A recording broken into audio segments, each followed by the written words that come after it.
শক্তি সিন্ধুর মাঝে রহিয়াও শক্তি পেল না যে, মরিবার বহু পূর্বে জানিও মরিয়া গিয়াছে সে। কবির এই কথাগুলো যেন হারে হারে প্রতিফলন ঘটছে বর্তমান বাংলাদেশে। ভঙ্গুর অর্থনীতি, যত্রতত্র সন্ত্রাসী, অসাধু সিন্ডিকেট, বাকস্বাধীনতায় হস্তক্ষেপ ও অযাচিত আইন যখন জোর করে বাংলার মানুষের উপর চাপিয়ে দেওয়া হচ্ছিল স্বৈরাচার আমলে, তখন সাধারণ ছাত্র জনতা সেই অন্যায়ের বিরুদ্ধে প্রতিবাদ গড়ে তুলে প্রতিহত করেছে স্বৈরাচার ও তার দোসরদের।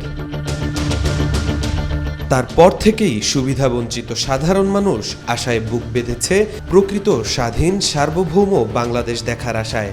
সেই আশার মশাল হাতে নিয়ে এগিয়ে আসে পৃথিবী বিখ্যাত অর্থনীতিবিদ ডক্টর মোহাম্মদ ইউনূস, যার এক ঝলক পাওয়ার জন্য ও অল্প কিছুক্ষণ বক্তব্য শোনার জন্য বিশ্বের বড় বড় ব্যক্তিত্বরা মুখিয়ে থাকেন, যিনি বিশ্ব নেতাদের সাথে কথা বলেন চোখে চোখ রেখে, শিরদাঁড়া সোজা করে।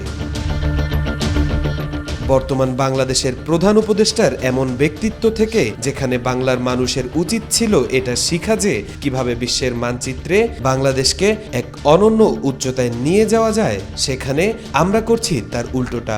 বুঝে না বুঝে প্রতিনিয়তই দেশকে নিচে নামাচ্ছি। জাতি হিসেবে আমরা কতটা মূল্যবোধহীন তা আমরা প্রতিনিয়তই বিশ্ববাসীদের আঙুল দিয়ে দেখিয়ে দিচ্ছি। আর এসবের মাঝে সংশয় যেন কাটছেই না বাংলাদেশের আগামীর পথ চলা নিয়ে। একদিকে ঘাড়ের উপর গরম নিঃশ্বাস ফেলছে ভারত, অন্যদিকে বাংলাদেশের রাজনৈতিক দলগুলো মেতেছে ক্ষমতা দখলের নোংরা খেলায়। যে রাজনীতি স্বৈরাচার হাসিনা ও তার দোসররা করে গিয়েছে, সেই রাজনৈতিক পরিবেশেরই পুনরাবৃত্তি যেন দেখতে পাচ্ছি আমরা। সহযোগিতা, সহমর্মিতা না দেখিয়ে রাজনীতিবিদরা মেতে আছেন একে অপরের গায়ে কাদা ছোড়াছুরিতে। আর এ পরিস্থিতির সুযোগ নিয়ে পুনর্বাসিত হতে চাচ্ছে স্বৈরাচার ও তার দোসররা।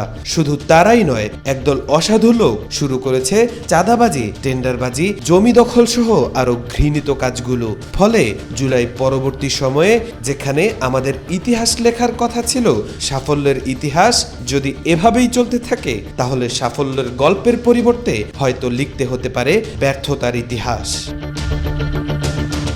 তাওফিকুল ইসলাম, আজকাল।